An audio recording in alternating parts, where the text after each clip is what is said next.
Hello and welcome to my channel. तो पिछले कुछ वीडियोस में हमने मेन ब्रांचेस ऑफ एंथ्रोपोलॉजी को स्टडी किया है, जिसमें हमारे 3 ब्रांचेस ऑलरेडी हो चुके हैं: socio cultural, biological and archaeological. आज की इस वीडियो में हम लिंग्विस्टिक एंथ्रोपोलॉजी को स्टडी करने वाले हैं। तो चलिए शुरू करते हैं। मीनिंग क्या है लिंग्विस्टिक एंथ्रोपोलॉजी का? आप लोग नाम से ही समझ गए होंगे। लिंग्विस्टिक से हम ये समझ सकते हैं कि समथिंग रिलेटेड टू लैंग्वेज। तो इसका मतलब यही होता है, it is the study of speech and language as a socio cultural phenomenon across space and time. तो हमने अभी तक एंथ्रोपोलॉजी की हर एक फील्ड में देखा है कि हम कल्चर को साथ में ले लेके चल रहे हैं। ठीक है, जो जिस भी चीज़ की स्टडी करेंगे तो हम वहाँ की सोसाइटी, वहाँ के कल्चर को स्टडी कर ही रहे हैं। तो स्पीच और लैंग्वेज को भी समझने के लिए हम इन सारे एस्पेक्ट्स को लेकर चलेंगे साथ ही साथ हर जगह, चाहे उसका डिस्ट्रीब्यूशन कहीं भी हो, सारी स्पीच और लैंग्वेज को हम उस जगह के हिसाब से देखेंगे। किसी भी टाइम पीरियड का हो उसको देखेंगे और आपस में इंटरकनेक्शंस भी हम देखेंगे। हम अगर हमने ये जाना कि स्पीच और लैंग्वेज की स्टडी होती है, तो हमारे दिमाग में ये भी आएगा कि लिंग्विस्टिक भी एक ब्रांच होती है जो एंथ्रोपोलॉजी से अलग होती है। तो क्या डिफरेंस है दोनों में? तो जो लिंग्विस्टिक होता है वो डील करता है with the history, structure, variation and meaning of language apart from the social and cultural context in which they occur, while linguistic anthropology deals with them in socio-cultural context they occur।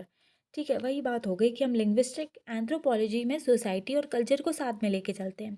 उसका relationship हम देखते हैं, उसका context क्या है वहाँ की language और स्पीच के डेवलपमेंट में, ये हम देखते हैं। जबकि लिंग्विस्टिक में हम सिर्फ सिंपली लैंग्वेज को स्टडी करते हैं कि क्या उस लैंग्वेज की हिस्ट्री थी, स्ट्रक्चर कैसा, उस लैंग्वेज का ग्रामर क्या है, ठीक है, किस तरीके से सेंटेंसेस का फॉर्मेशन हो रहा है, वर्ड्स का फॉर्मेशन हो रहा है, वेरी कैसे कर रही है वो लैंग्वेज। ठीक है, अलग अलग जगह की सेम लैंग्वेज होगी लेकिन डायलेक्ट अलग होगा, तो ये चीज़ देखते हैं।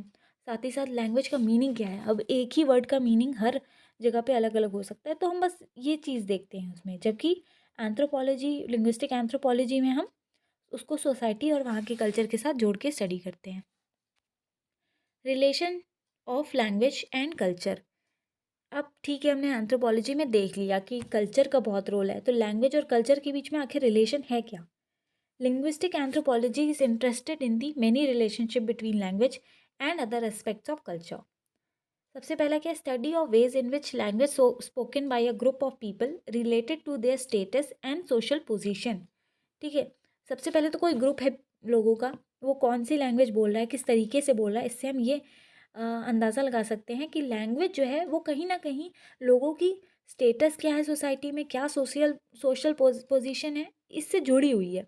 जैसे कि for example, ancient time period में जो संस्कृत होती थी वो इलाइट्स की लैंग्वेज मानी जाती थी, और अलग लैंग्वेज जो होती, कॉमन पीपल की लैंग्वेज अलग होती थी। तो हम ये कह सकते हैं कि स्टेटस से जुड़ी हुई लैंग्वेज थी, कि जो अपर कास्ट के लोग हैं या जो ब्राह्मण हैं वो सब संस्कृत बोलते थे, बाकी सब कॉमन लैंग्वेज बोलते थे। Study of meaning and use of particular words and phrases, meaning of understanding the ways in which people in different culture visualize the various objects and settings that surround them। ठीक है, तो हम इसमें क्या देखते हैं, कुछ वर्ड या फ्रेजेस ऐसे हैं जिसका हम मीनिंग देखते हैं, उससे हमें ये समझ में आता है कि अलग अलग कल्चर में किसी भी चीज़ को देखने का क्या नज़रिया है। ठीक है, सेम वर्ड जो है अलग कल्चर में अलग मीनिंग को डिनोट कर सकता है। किसी कल्चर में वही वर्ड जो होगा वो बुरा माना जाएगा, किसी कल्चर में वही वर्ड अच्छा माना जाएगा। ठीक है, तो हम इससे ये पता लगाते हैं कि उस पर्टिकुलर कल्चर का, जिसको हम स्टडी कर रहे हैं, उसका और किसी ऑब्जेक्ट को देखने का नज़रिया क्या है। तीसरा पॉइंट है special linguistic symbols used in religious rights and ceremonies, insights into the things that people in different cultures consider most important। ठीक है, कुछ ऐसे लिंग्विस्टिक सिम्बल्स होते थे जो कि रिलीजियस राइट्स, मतलब कुछ ऐसे मतलब जैसे कि कोई हम रिलीजियस चीज़ कर रहे हैं तो उसको परफॉर्म करने का जो तरीका है उसमें हम यूज़ करते थे, कुछ ऐसे सिम्बल्स भी यूज़ करते थे, या किसी बहुत पवित्र कोई सेरेमनी हो रही है तो उसमें यूज़ करते थे। फॉर एग्जांपल, हिंदुओं में जो है हम ओम का यूज़ करते हैं। ठीक है, तो उसको हम स्टडी करके पता लगाते हैं कि अलग अलग कल्चर के लोगों के लिए क्या चीज़ बहुत इम्पोर्टेंट या मायने रखती है। ठीक है, जैसे कि हमारे यहाँ बुल का सिंबल जो होता है वो नंदी माना जाता है ना, शिव जी से जोड़कर देखा जाता है। तो इस तरीके से अलग कल्चर में उसके अलग मायने हो सकते हैं। एज कल्चर्स चेंज और borrow new concepts from other cultures, the changes tend to be reflected in new words and phrases. ठीक है, जैसे जैसे कल्चर चेंज होता है या किसी एक कल्चर में दूसरे कल्चर से कोई न्यू कॉन्सेप्ट आता है, ठीक है, लोग उसे अपना लेते हैं कोई न्यू कॉन्सेप्ट को, तो क्या होता है, न्यू वर्ड्स और फ्रेजेस भी उसके साथ बन जाते हैं।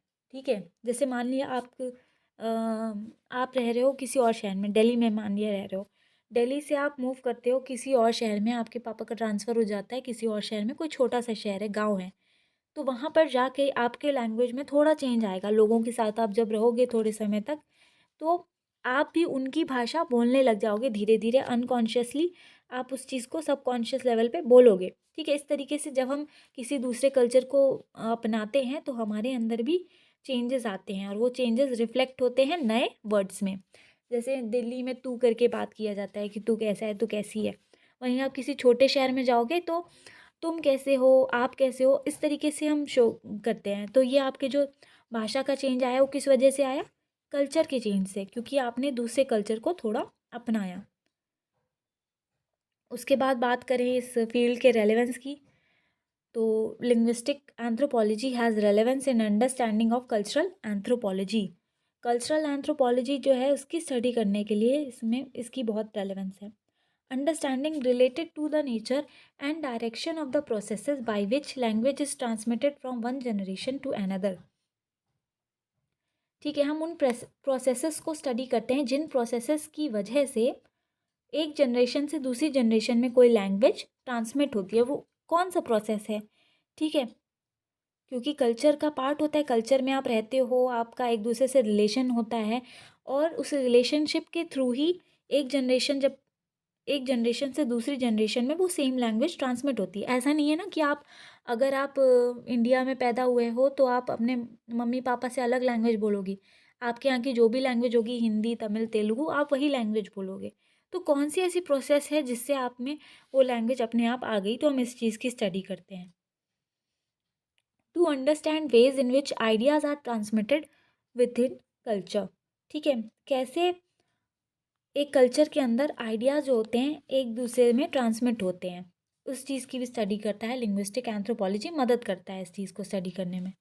Veg in which belief ideals and traditions are perpetuated. एक कल्चर को समझने में हमें ये पता है कि कल्चर किस चीज़ से मिलके बना है, वहाँ का क्या बिलीफ है, कौन से आइडियाल्स को माना जाता है, वहाँ के ट्रेडिशंस क्या हैं, तो ये सब चीज़ मिलके बनाते हैं कल्चर। और कल्चर, ये सारी चीज़ें जो हैं परपेचुएट कैसे होती हैं, कैसे इनको बढ़ावा मिलता है, कैसे समय के साथ ये हर एक इंडिविजुअल में अपने आप चली जाती हैं, तो इस चीज़ की भी स्टडी करने में हमें लिंग्विस्टिक एंथ्रोपोलॉजी हेल्प करता है। डेवलपमेंट की बात करें तो 1950s तक जो है एंथ्रोपोलॉजिकल लिंग्विस्टिक के नाम से जाना जाता था इस फील्ड को। ये क्या स्टडी करता था, इसमें origin, classification and genetic relationship of languages and significance of morphological differences among languages. तो इसमें सिंपली हम देखते थे कि किसी लैंग्वेज की ओरिजिन क्या है, कैसे क्लासीफाई करते हैं उस लैंग्वेज को, और एक दूसरी मतलब दो तीन लैंग्वेज है उनका आपस में क्या रिलेशन है, क्या कोई रूट लैंग्वेज थी जिससे ये सारी लैंग्वेज डेवलप हुई। तो इस चीज़ की हम डिफरेंस देखते हैं, मॉर्फोलॉजिकल डिफरेंस मतलब क्या है उनमें अंतर बेसिकली, तो ये चीज़ हम देखते हैं। लेकिन मिड 1950 से हमने इसको न्यू टर्म दिया लिंग्विस्टिक एंथ्रोपोलॉजी।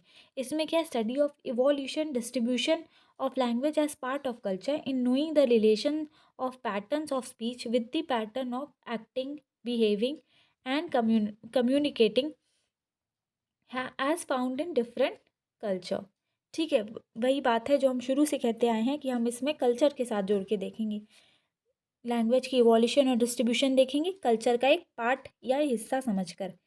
ठीक है, किस तरीके से ये लैंग्वेज या स्पीच का जो पैटर्न है वो लोगों की एक्टिंग, बिहेविंग, इन सारी चीज़ों से भी जुड़ा हुआ है। ठीक है, जैसे कि हम हमारे यहाँ देखते हैं इंडिया में ही कई सारे हिंदी को बोलने के ही कई तरीके होते हैं, या हिंदी में ही कुछ शब्द जो होते हैं अलग होते हैं।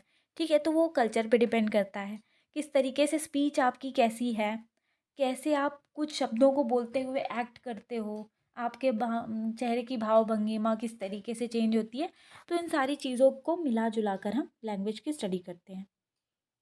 ब्रांचेस की बात करें तो इसके भी कई सारे ब्रांचेस हैं, 5 ब्रांचेस हैं। सबसे पहला है हमारा historical linguistic, study of emergence of language. Language की इमर्जेंस कैसे हुई, कैसे जो मानव सभ्यता थी उसने लैंग्वेज को लैंग्वेज उसमें पहली बार कैसे इमर्ज हुई, इसको हम हिस्टोरिकल लिंग्विस्टिक में पढ़ते हैं। Structural linguistic, rules governing construction of languages. अब कोई भी भाषा बनती है तो उसमें कुछ रूल्स होते हैं, ठीक है, उस लैंग्वेज को कंस्ट्रक्ट करने के लिए एक पर्टिकुलर सेट ऑफ रूल्स होते हैं। इंग्लिश का अपना रूल्स होगा, हिंदी का अपना रूल्स होगा, तो उसकी हम स्टडी करते हैं स्ट्रक्चरल लिंग्विस्टिक में। Socio cultural linguistic, study of actual speech in various social and situational context, way speech varies depending upon social and situational context. इसमें हम क्या करते हैं कि किसी भी सोशल सेटिंग में जो एक्चुअल स्पीच होती है वो कैसे वेरी करती है, ठीक है। हो सकता है एक सिचुएशन में किसी दूसरे तरीके से बोल रहे हों या स्पीच हो किसी किन्हीं लोगों का, वहीं दूसरी सिचुएशन में अलग तरीके का हो, ठीक है, स्पीच। जैसे मान लिया कि कोई सेरेमनी है किसी ट्राइब में, तो वो ट्राइब उस सेरेमनी के दौरान कुछ अलग तरीके से कम्युनिकेट कर रही है, वहीं नॉर्मल डेज में वो अलग तरीके से कम्युनिकेट कर रही है। तो इस चीज़ की स्टडी को हम सोशियो लिंग्विस्टिक्स में डालते हैं। एथनोसीमेंटिक्स में क्या है, seeks to understand culture from the point of view of people. अब हम लोगों के पॉइंट ऑफ व्यू को इसमें सेंटर पे रखते हैं किसी कल्चर को समझने के लिए। Psycho linguistics, study the processes underlying the acquisition and use of language, ठीक है। ये साइकी को स्टडी करता है, साइकोलॉजी हमारे माइंड से जुड़ी हुई होती है कि कैसे एक ह्यूमन माइंड है एक्वायर करता है किसी लैंग्वेज को और उसका यूज़ किस तरीके से करता है, आखिर उसके पीछे कारण क्या है हमारे साइकोलॉजी के लेवल पे, तो उसकी स्टडी हम साइको लिंग्विस्टिक्स में करते हैं। कंक्लूजन में हम क्या कह सकते हैं, the linguistic anthropology tries to understand the role of language in human life and the what it has played in the emergence and development of humanity, ठीक है। ह्यूमन की लाइफ में लैंग्वेज की क्या इंपॉर्टेंस है, क्या रोल है और क्या पार्ट लैंग्वेज ने प्ले किया है ह्यूमैनिटी के इमर्जेंस और डेवलपमेंट में। ह्यूमैनिटी के डेवलपमेंट में लैंग्वेज ने हम जानते हैं कि बहुत बड़ा रोल है, तो उसी रोल को हम कई डायमेंशन में स्टडी करते हैं इस ब्रांच के अंदर। तो आज हमारा मेन ब्रांचेस ऑफ एंथ्रोपोलॉजी यहीं ख़त्म होती है। तो आई होप आप लोगों को अच्छा लगा होगा और नेक्स्ट पार्ट में हम नेक्स्ट यूनिट स्टार्ट करेंगे। और अगर आप लोगों को इन लेक्चर्स की पीडीएफ चाहिए तो मेरा टेलीग्राम चैनल ज्वाइन कर लीजिए जिसकी लिंक डिस्क्रिप्शन बॉक्स में है, ठीक है। Thank you.